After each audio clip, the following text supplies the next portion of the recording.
Hello everyone and welcome to a new weekly vlog. You might notice that something looks a little bit different here today, and that is because I decided to put up my Christmas background and I love it so much. After the year we've all had, I've decided that it was necessary to put up my Christmas decorations a little bit earlier than usual, and I don't regret it one bit because I've absolutely fallen in love with this little corner and I want to show it off as much as possible. If you do want to see how I decorated my shelves, I do actually have a video of me putting up my tree and decorating the library, so I will leave it linked up above and down below for you guys, so please check that out if you want to see more info on the stuff that I've bought and where I bought them from. But diving back into this vlog, it's currently the fourth and final week of the third round of Believathon. Time flies when you're having fun, guys, I'm telling you that now. I honestly didn't click that we were in the last week of Believathon and also the last week of November until a few days ago, and that's when I realised I still have quite a few books that I need to read in order to complete November's bookish bingo TBR. So I got a bit panicky and I've decided that I'm not going to read any more books for Believathon specifically, but I am going to read the books that I have left on my monthly TBR. So if you haven't watched that video, please do. Again, I will leave it up above and down below, but basically the books that bookish bingo chose for me are the ones I have to read, and then the Believathon list at the end is just what I wanted to get to if I could. Obviously now I'm realising that I can't, so I am reverting back to my original monthly TBR. So I have 3 books on there, I think, after the ones I'm going to show you now, so hopefully I can read everything I need to get read and complete bookish bingo at least. But if you do keep up with my weekly reading vlogs, you'll know that I finished last week's vlog quite abruptly because it was taking me such a long time to read these 2 books and I was just repeating myself over and over again, so I decided to end the vlog where it was and just update you the next time that I started a vlog, which is now. So I have some good news for you guys, and that is that I finished Soul Eater by Michelle Paver the other day, and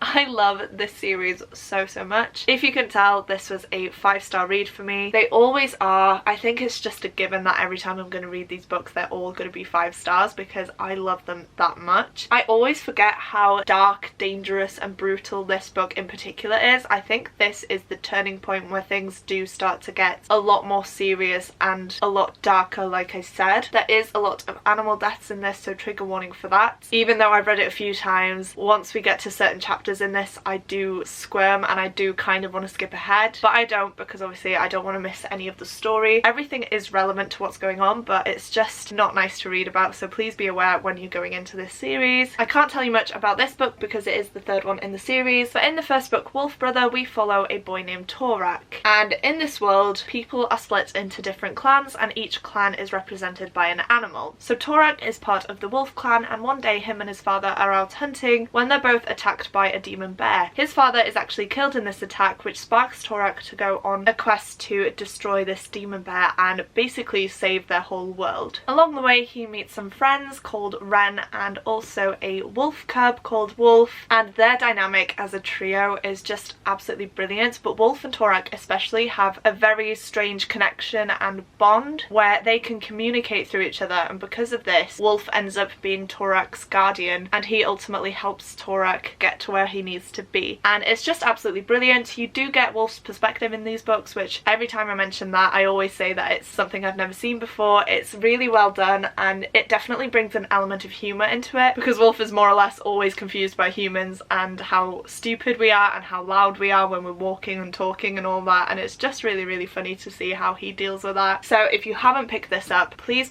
do. It's one of my favourite series of all time, and yeah, I just highly recommend this to everyone. And then next up, you'll know that I was slowly making my way through Frost Heart by Jamie Littler, and I am very happy to tell you guys that I am 393 pages in, which means I only have about 50 pages left. For some reason I was finding it really hard to get through this book, and I don't know why because I was absolutely loving it, but it felt like I was taking ages to read it. But the other night I did sit down and I read a really good chunk of it, and yeah, like I said, I've only got about 50 pages left now, so I'm definitely going to be finishing it tonight. Just a quick side note, if you can hear any background noise, it's my cat. She has recently become obsessed with coming up here and trying to go out the window, so she will scratch on my curtains until I open them for her, which I'm not going to do because it's quite late at night. So yeah, sorry about any noise that you can hear. But getting back to this, my plan for tonight is to sit down and finish this book, which I can do in about half an hour, I'd say, maybe even less than that, because there genuinely isn't that much left. This is such a good story, guys. I definitely understand why this book gets so much hype type now. It has everything a good story should have. So we have an isolated main character, we have a found family trope, we have the evil villain that kind of looks like a friend but actually isn't, and we have some magical powers. So it's just everything you could want in a book. It's also an adventure story in a snowy setting, which, if you couldn't tell by this one already, is something that I absolutely love. So I'm really happy that I finally managed to get to it this month. I'm not going to tell you more of my thoughts on it now because I feel like I should wait until I finish the book just to see how it wraps up, because sometimes that definitely affects how I rate a book. I could be loving it the whole way through and then the ending could just let me down. I have a feeling that this one isn't going to do that though, but just to be safe, we'll see. But in this book we follow a boy named Ash, and he lives in a settlement far out in the coldest part of the monster infested snow sea with only his Yeti guardian Tobu for company. There, Ash desperately waits for his missing parents to return to him, but one day when it's revealed that Ash actually has these magical powers, he's whisked aboard the Frost Heart, which is an explorer's sleigh with a daring crew who are in desperate need of his help. And it just says here, can they help Ash master his new powers and find his family? That is a very big question, my friends, and definitely plays a big part in this book. So yeah, I can't wait to finish this. I'm kind of scared because I feel like I want to jump into the second book straight away, and I can't afford to do that just yet because I have so many books that I need to get to. But I will definitely update you guys once I finish this one. And then, just in case I forget to mention this anywhere else, after I finish Frost Heart, I do plan on picking up Inkheart by Cornelia Funk. If you see my TBR video, you'll know that this has been on my shelves for years and I'm so embarrassed that I haven't read this yet, so I'm definitely making it a priority this month. I don't know whether I'm going to try and find an audiobook for this. I'm not sure if there will be one because it is very old, but the covers for these have just been rebranded, so that might have inspired someone to create an audiobook. I don't know, but I am going to try and find one just because I feel like this is such a big book. It'd be really handy to have the audiobook just to listen to while I'm pottering about the house. But again, I probably will start this tonight after I finish this one. I'm not sure how much I'll get read because I do plan on editing some videos, and I also need to make tea and watch I'm a Celebrity, which is going to take quite a bit of time out of my night. Hopefully I can make a good dent in it. I ideally want to read about 100 pages just so I can have a good chunk of it read, because yeah, this book is about 500 plus pages, so it's going to take a while for me to get through, but I am very excited to finally get to it and to take it off my TBR shelf. Sorry for this very long introduction, guys, but I've had a lot of stuff going on and I needed to just tell you. I am going to stop this clip here though in case you guys switch off from boredom, but my plans for tonight are to sit down and finish Frost Heart and then jump into Inkheart. Hi guys, this is just going to be a quick clip because I got these two parcels through the post and I thought I would just unbox them on camera for you guys, just because I always love watching people unbox things, and yeah, I thought it would make the vlog a little bit more interesting. So we'll start with this one. Okay, so we have two books in here and they are some that I am so excited about, so let me just grab them and show you what they are. So the first book I got is Even the Darkest Stars by Heather Fawcett. This is a book I've heard so much about but I've never actually picked up, and so when I had to buy something the other day I thought, why not just throw this into my cart and check out. I think that the person that's hyped this the most is Jade from JD Ray Reads. She hosts a readathon called Polathon, which is all about reading polar fantasies, and that is something I absolutely love. And so I was looking through some of her older videos for recommendations and this one popped up quite a bit. Jade loved it and honestly it sounds like I'm gonna love it too. No idea what it's about though, so I'll just read you the synopsis. It says, Kamzin has always dreamed of becoming one of the Emperor's royal explorers, the elite climbers tasked with mapping the wintry mountainous empire and spying on its enemies. She knows she could be the best in the world if only someone would give her a chance. But everything changes when the mysterious and eccentric River Shara, the greatest explorer ever known, arrives in her village and demands to hire Kamzin, not her older sister Lucia as everyone had expected, for his next expedition. This is Kamzin's chance to prove herself, even though River's mission to retrieve a rare talisman for the Emperor means climbing Raksha, the tallest and deadliest mountain in the Aryas. Then, Lucia sets off on her own mission to Raksha with a rival explorer, and Kamzin must decide what's most important to her, protecting her sister from the countless perils of the climb or beating her to the summit. The challenges of climbing Raksha are unlike anything Kamzin expected or prepared for, with avalanches, ice chasms, ghosts and other dangers at every turn. And as dark secrets are revealed, Kamzin must unravel the truth about their mission and her companions while surviving the deadliest climb she has ever faced. So yeah, this sounds absolutely brilliant, perfect for this time of year, and can we just appreciate this cover. Next up is one that I've been so excited for so long, and that is Seasons of the Storm by El Cosimano. This cover is very reflective, so sorry about that, but I believe that this is about the different seasons, and then 2 seasons fall in love and I guess chaos ensues. So yeah, it says, one cold crisp night, Jack Summers was faced with that choice: live forever according to the ancient magical rules of Gaia or die. Jack chose to live, and in exchange he became a winter. Like the other seasons, each year Jack must hunt and kill the one before him. Gaia's rules are pretty straightforward. Winter kills autumn, autumn kills summer, summer kills spring, and spring kills winter. Which means that Jack kills Amber, Amber kills Julio, Julio kills Fleur, and Fleur kills Jack. They die, they train, they hunt. But when Jack and Fleur, winter and spring, fall for each other against all odds, the true brutality of their eternal lives become all too personal and all too painful. And Fleur is on the brink of being purged forever, unless they can come up with a plan to stop the cycle. When the 4 seasons unite, risking immortality for a chance at love and to reclaim their free will, their cross-country escape brings them to a place where they must defend each other against a creator who seeks to destroy them all. So yeah, again, one that sounds really interesting, definitely my type of read. Another one with a beautiful, beautiful cover, and I honestly cannot wait to get to this. I definitely want to get to it next month or January. I definitely think it fits the vibe of the wintry season, so I want to read it as soon as possible. So yeah, 2 stunning books that I'm very, very excited to get to. And then the second one, well, that was a fail. There we are. Can you see that? Wow, this is huge. So this is The Burning God by R.F. Kuang, and this is the 3rd book in the Poppy War trilogy. I'm not sure if there's a better name for that, but I've got to be honest with you guys, I haven't even read the Poppy War yet, so I definitely can't even look at this cover because I'm really scared I'm going to spoil myself. But in the first book, the Poppy War, we follow Rin, who is an orphan that's been adopted by quite a horrible family, to be honest with you. And when this family tries to force her into an arranged marriage, Rin refuses to accept this fate and instead fights her way to the prestigious military academy at Singard. And it just says here, there she will learn of drug-fueled shamanic powers thought to be myth, powers which might defeat the Federation during its 3rd invasion, but the cost of some powers is too great to pay, even if it means winning a war that threatens to destroy an entire nation. I did actually start this one. I got quite a bit of the way through, to be honest with you, but for some reason I put it down and just never picked it back up, and I don't know why, because I absolutely love everything that I read of it. So again, this is definitely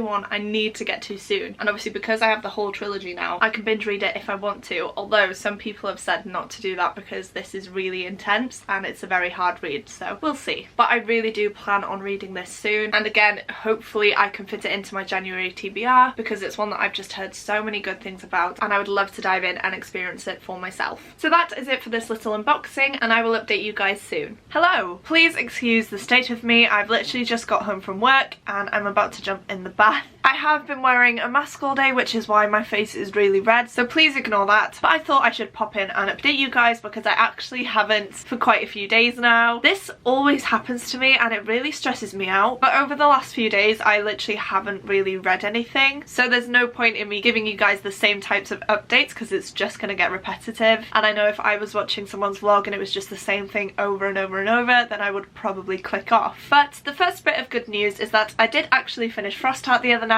and I loved this one so much. I did end up giving it a 5 stars, but the ending for me was a little bit predictable. I'm not sure if it was for everyone, but I did sort of see where it was going. Obviously this is a middle grade and I am used to reading young adult and adult fantasy now, so maybe that has something to do with it, the fact that I can pick these things out and guess what's going to happen in a way. Saying that though, it didn't hinder my enjoyment of this at all because it's just so wholesome. It's all about doing the right thing even when other people don't treat you right, if that makes sense, and it just shows that you should be true to who you are no matter what other people think of you, because at the end of the day you're the person living your life, and what does it really matter what other people think of you? Like I thought, I want to jump into Frost Heart 2 straight away, but obviously I can't because like I said, I do have quite a few books to get to, 4 to be exact, which I'm kind of panicking about now because I think I have like 2 days of the month left, which is not great. But as long as I've started started all of them, then I can't have a punishment for bookish bingo, so I think I am going to make sure to start all of the books and then slowly read them throughout December if I can't get to them now. But yeah, absolutely loved this one. Cannot wait for the second one. I don't know if I should hold off on the second one a bit longer though, because it has only just been released and apparently it is quite sad, so I feel like I'll definitely want the third book to hand, and obviously if I read it now I'm gonna have to wait probably about a year till the next one comes out, so I'm not sure. Please let me know what you guys think down below. Should I pick it up or should I leave it for a bit? So you know how I said I was going to read Inkheart and I was going to read 100 pages the night I finished Frostheart? That didn't happen. I have barely read anything of this. I've read a grand total of 18 pages, which is not good. I did enjoy the first chapter, but it's quite repetitive in the fact that the main character is like, we're a family who likes books. There are books all over the house. I trip on books because they are all over my bedroom, that sort of thing. So instead of subtly letting us know that books are a very big part of her and her father's life, it's very much thrown in your face every few pages, and it's just quite jarring, to be honest with you. I love books about books, but sometimes it can be a bit too much, and I feel like so far it's been mentioned way too many times. Hopefully it slows down a bit now though, but I have enjoyed what I read so far. The writing is quite engaging. I like the characters already, and I'm very excited to continue, to be honest with you guys. I think I am going to read a bit more of this tonight because I do want to physically read something. I'm definitely in the mood to sit down and read a physical copy. I'm not going to say how much because, as we know, whenever I say I'm going to do something, I end up not doing it. So I'm not going to set any expectations, but I will definitely be reading some of this tonight at least. And then we have a book that I haven't even mentioned to you guys yet, and that is Northern Lights by Philip Pullman. And isn't this the most beautiful cover that you've ever seen? I absolutely love it. I can't stop staring at it, and it's just one of the most beautiful books that I own, to be honest with you. This is actually a reread for me. I read this about 2 or 3 years ago now. It was quite a while ago, and I've decided this year I definitely want to carry on with the second and third books, but because I've left it so long since reading this, I decided to give this a reread to sort of refresh my memory so that I can finally get to the second and third books. This is the first book in the His Dark Material series, and it's better known by the name The Golden Compass. And I'll just read you the back of this one because even though I've explained it quite a few times, I think the back just sums it up beautifully. And it says, Lyra Balakwa and her animal Demon live half wild and carefree among the scholars of Jordan College, Oxford. Her destiny will take her to the frozen lands of the Arctic, where witch clans reign and ice bears fight. And the extraordinary journey that awaits her will have immeasurable consequences far beyond her own world. And if that doesn't completely suck you in, I don't know what will. I decided to pick up the audiobook for this book because last time I read it physically and I did really enjoy it, but like I said I was going to do with Inkheart, I really wanted to get the audiobook because I feel like I could listen to it whilst pottering about the house, whilst washing up, that sort of thing, and it would just really help me out to be able to listen to it. And luckily this was on Audible. It has a full cast as well, which is absolutely brilliant. I'm loving the audiobook so much, and honestly it's just perfect for this time of year. It's magical, mystical, and again it's one that's going to be based in a snowy setting. We're not quite there yet,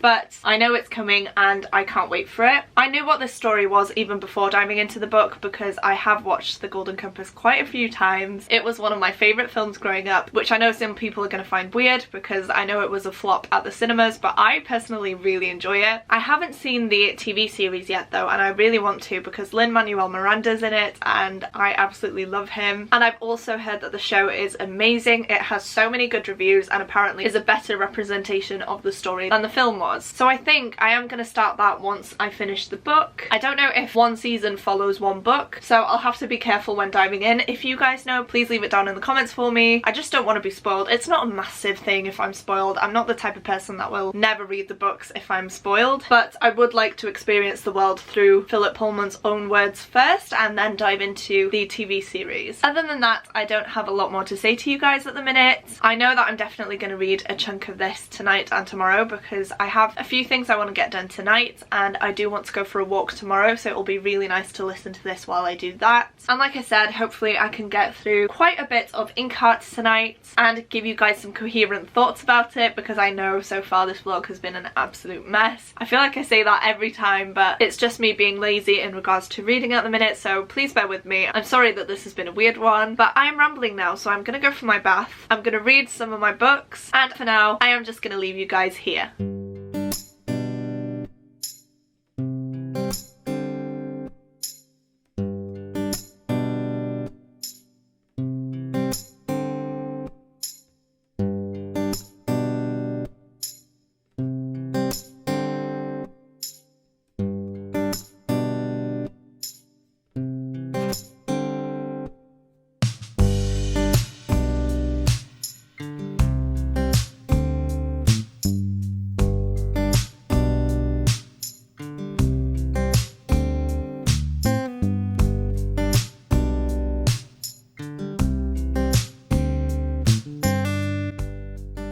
ignore the state of me. Today is quite a full day of online lectures, but I thought I should pop in and say I feel like I'm gonna go for a walk tonight and listen to more of my audiobook, which is Northern Lights. I am really hoping to finish it today because I only have about 5 hours of listening time left, which is 2.5 hours for me because I listen at 2 times the speed. So hopefully we will actually get a book read this week.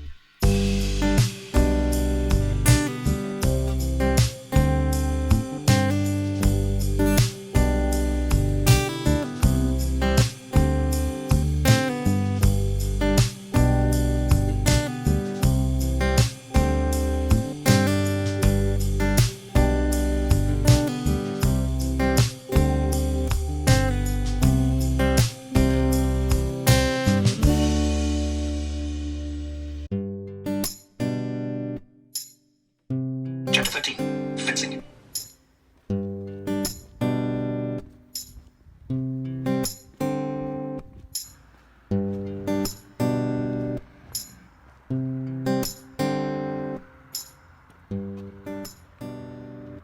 I've done it, guys. I finally finished this book and oh my goodness, this is a new favourite, which is so weird to me because I have read it before and I think I gave it 4 stars, but rereading this, I just think it's absolutely phenomenal. And I don't know if it's because I listened to the audiobook as well, which is another thing that I absolutely loved, but I just could not put this book down. I was so intrigued, so invested, and I honestly want to dive into the second book straight away. I completely forgot just how dark this book actually is, so please be aware of that when you dive into it. There is a lot of disturbing stuff, a lot to do with children and animals, so please be aware of that. I definitely felt really uncomfortable at some points in this book because just the thought of what they were doing just, oh, it made my spine crawl. Oh, it was absolutely disgusting. And it doesn't shy away from that, if that makes sense. It doesn't hold back any details. It tells you exactly what they're doing. It tells you exactly what's going on and how it's going on. And yeah, it's just very, very traumatizing, but I am kind of glad that they didn't sugarcoat it in a way, because I feel like if they would have done that, then I wouldn't enjoy it half as much, because you need to see how people have suffered in order to appreciate what's now happening. So even though it is really hard to read at some points, it is essential to the story in a way, and I think it's one of the things that ties it together so beautifully, because you have 2 opposing sides in a way, where one is absolutely horrible and the other is more hopeful, and so you see that in contrast quite a bit, and you see how some people act in certain situations that shows their true intentions, if that makes sense. I don't know if it does. I hope I'm putting it across properly. Also, I loved Lyra as a main character. She definitely reminds me of my younger self. I was very quick to action with things. I didn't think things over. I just knew what I wanted to do and did it as a child. I'm still quite impulsive now actually, but at least now I've learned to step back and think about what I'm doing, whereas she just knows what's right, and so she doesn't think about the consequences or the dangers of any situation. She just wants to help people and she wants to make things right, and I just love her for that. She's completely ignorant of a lot of the things that are happening in this world, but because she's got this willingness to do good and to save the people she cares about, she does so many unimaginable things, and I just absolutely love her. I think she's definitely a character that more people need to be aware of. Again, like I said, I feel like I didn't appreciate this book when I first read it. I might have read it too fast, I might have just not been invested, I don't know what it was, but this time round it's just hit something in me, and I honestly can't believe that I gave this book less than 5 stars the first time. From this point on, I have no clue where the story is going, because like I said, I have watched the film and the film does sort of end where this ends, if that makes sense, and so now diving into the second and third books, I literally have no idea what to expect. So I am very, very intrigued to carry on with this series and to see what actually happens. I feel like this is definitely going to be a new favourite series of mine. I can already tell because of how much I absolutely loved this book, and I'm so glad that I managed to fit the second book onto my TBR for next month, which thank you to everyone who commented on my video letting me know that the Amber Spyglass is actually the 3rd book in this series, not the 2nd, so I will be reading the Subtle Knife next month and possibly the Amber Spyglass, we'll see. But yes, I did make a mistake. I'm definitely planning on reading the 2nd book in this trilogy next next month. But who knows, I might not have the patience to wait until January to finish the third one. We'll see. But for now, I'm gonna leave my thoughts on this here. Just know that I absolutely loved it. If you've ever picked this up and thought, no, I can't get through it, it's not for me, please try listening to the audiobook. The one on Audible is a full cast, which makes it so much more immersive because the different characters are voiced by different actors, and so you can tell them apart. It's not confusing to listen to or anything like that. It's done in such a brilliant way that I'm definitely going to carry on with the audiobooks as I continue to read these. So yeah, please give it another try if you didn't enjoy it the first time round. I'm so glad that I did, and I'm just so intrigued to see where this is going. And then just quickly, I didn't manage to finish Inkheart this week, but I have gotten to page 97 now, so I have made a bit of a dent in it, which is good because I haven't been picking this up as often as I should, especially because I fell into the hole that is Northern Lights, and I just wanted to read that book and focus wholeheartedly on it. So this definitely took a back seat. I am enjoying it a lot more now though. We have gotten into the action, so I'm excited to see where the plot goes on from here. But I'm not going to talk about this anymore. You'll have to watch my next vlog to see what I think of this, because I have decided that I am going to carry it over to December. Right, that is the end of today's vlog. I have edited a lot of it, and I don't know why, but I feel like my energy at the start of the vlog is very low, so I am sorry about that. I know my unboxing was very weird. I just didn't feel like myself at all watching that back, so I don't know what that was about, but I'm feeling a lot better now. I'm very much looking forward to December, and I cannot wait to give you guys all of the Christmassy content, so keep your eyes peeled for that. Don't forget to like this video if you liked it, as well as clicking the subscribe button if you'd like to see more content from me. Thank you so much for watching. It truly does mean the world to me, and I will see you soon in my next video. Goodbye!